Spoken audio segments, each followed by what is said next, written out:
You did what I'm saying.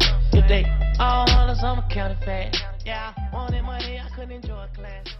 It's finally here. It's finally here. I can't believe, I always can't believe it.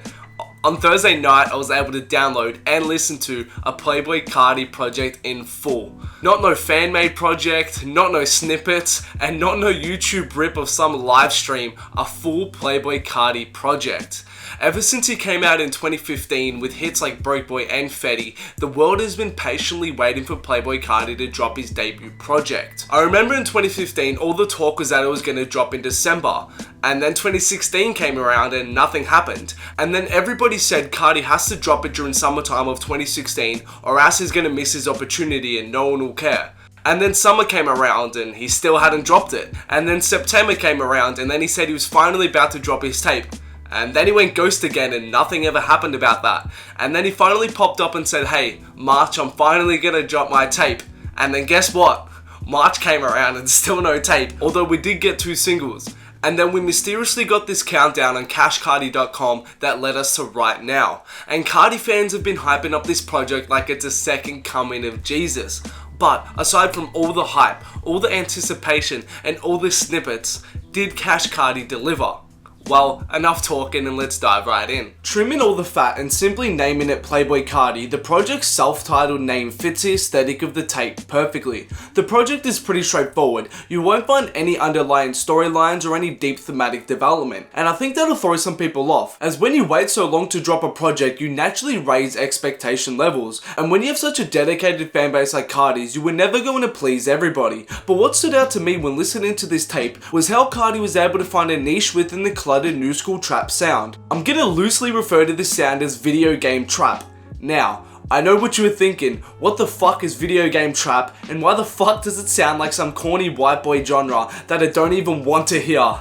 But hear me out. The production all over this project, especially on tracks produced by Pierre, feature various samples and oddities that sound like they are ripped directly from an old school Nintendo 64 game or something. Take for example Magnolia, which is the second track on the tape, which was teased in the weeks leading up to its release. The bouncy bassline and drums create an upbeat trap rhythm, but then out of nowhere comes this flute sample that could easily have been played by Link from Ocarina of Time, and the melody it creates within the track along with the non-stop synth is unique. And Carti rides his beat like it's nothing, and throughout the verse he changes his flow too many times to count, and this really helps to polish off the track. I love the one line here where Carti goes, "Oh, is that your girl? She looks like an auntie."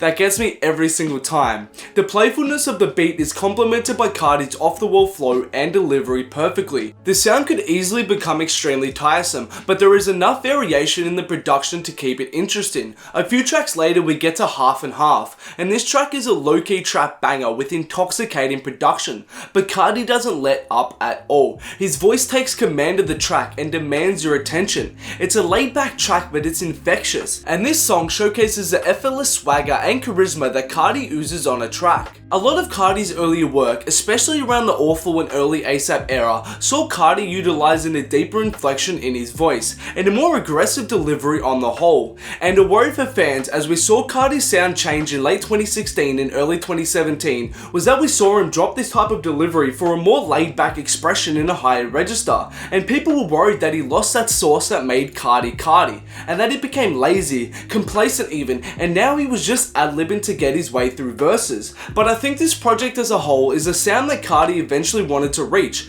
but he just had to work and develop to get there. But that doesn't mean the project doesn't have its downfalls. The primary issue is his lyrics. To say Carti is repetitive on this tape would be a severe understatement. Apart from a line here or there, the lyrics are mostly forgettable and could have been ghost written by your local SoundCloud rapper. Secondly, throughout the middle of the project we hit a little bit of a roadblock with tracks like Other Shit and Number 9, both of which I could have done without, and they don't really add anything to the project for me. Number 9 especially, Carti's flow was lazy as ever on this, and by the end of it really started to grate on me. The production is nice though, but I wish that sample that was present throughout the track was a little bit louder, as it sounded fantastic, but it was just a tad too soft to really make any sort of an impact. Another standout track however is New Chopper, a short 2 and a bit minute track featuring Carti's mentor, ASAP Rocky. Firstly, we need to talk about this production. The sample in this reminds me heavily of music featured in old school Pokemon games, and it's either a direct sample or it's heavily inspired. It's infectious, says, and as it continually loops throughout the track, it's mesmerizing. Then Rocky comes in and really takes control of the song. His verse is aggressive and he sounds as hungry as ever.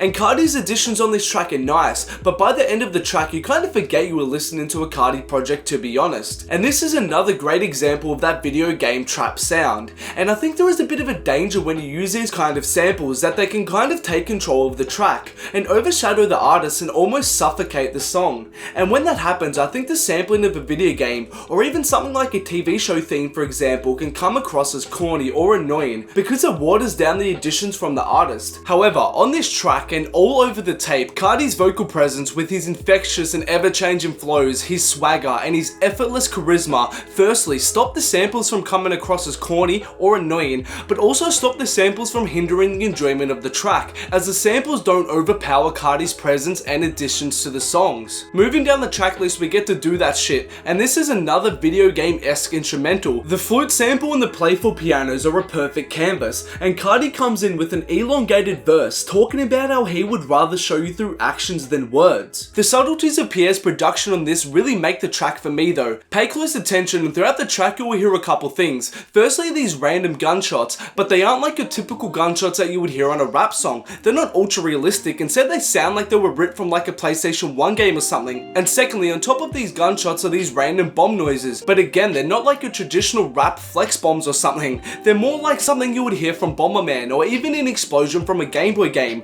Although these are just small additions, they really flesh out the whole video game aesthetic. And these small touches show the care that each instrumental from Pierre was given on this project. Nearing the end of the track list and we get to Flex, and this track right here is pure bliss. I think this is my favorite production on the whole tape, from the glistening sample to kick off the track, to the light pianos, to the flute sample, to the eventual breakdown and beat switch that happens during the middle of the track. It's an experience listening to the production develop and change over the course of the song. Then on the second half of the track, an artist named Levin Kali, whose name I might have just stuffed up, sorry if I did, comes in with a heavenly bridge. His voice glides all over the production, and when the trap percussion kicks back in, it all forms together to create a woozy and intoxicating atmosphere. It reminds me of something Travis Scott would have done on Rodeo if he was using this particular style of trap production. And when this track really peaks, it almost onsets a natural high onto the listener. But before the track is over, Cardi takes back control of the song and finishes it off with a solid verse. A well executed track from front to back. And after this, and get into the end of the project, we get to Cali K, which was actually leaked leading up to the tape, but the official version features various changes. This track I could honestly do without, and at this point in the track listen, after a track like Flex, it kind of ruins the vibe of the project and doesn't really add anything for me. But to finish off the project, we get to Had To, and I think this track is almost like a tad bit sentimental. It wouldn't make sense for Cardi's debut project to not feature Mexico Joe at all. So in a sense, pardon the pun, I think Cardi felt like he almost had to include this song to almost say thank you to Joe, as Joe has played a huge role in Cardi's success,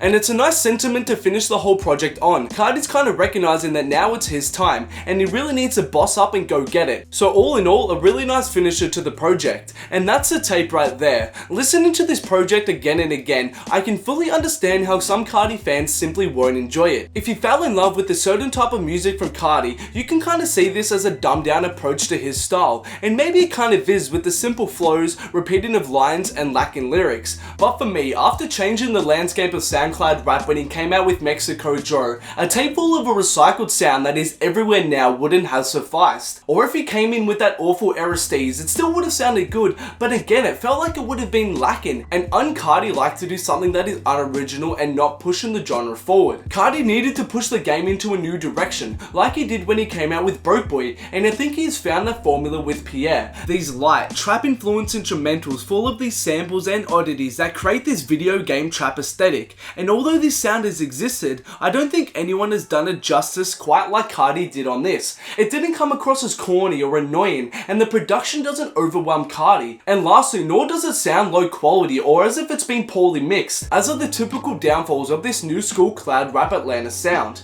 Carti, once again, was able to carve his own lane within the cluttered trap scene. There are definitely a couple weaker, borderline boring tracks on this that hold it back, namely number 9 and Lame People for me, and on the whole the redundant lyrics and very basic themes stop it short from being a fully realized and developed project, but it's just his debut mixtape, and these are not things I've come to expect from Carti, and I think like myself, most Carti fans will be able to look past its shortcomings in light of a revitalized and refreshing sound of Carti's. So all in all, I think Carti really delivered on this. It's a 9 from me. And that wraps up my thoughts on Carti's debut project. I still can't believe we actually got this thing after so many years. Thanks a lot for watching, guys. Make sure to let me know what you thought about the project. Please like, subscribe, and follow me on all social medias for more.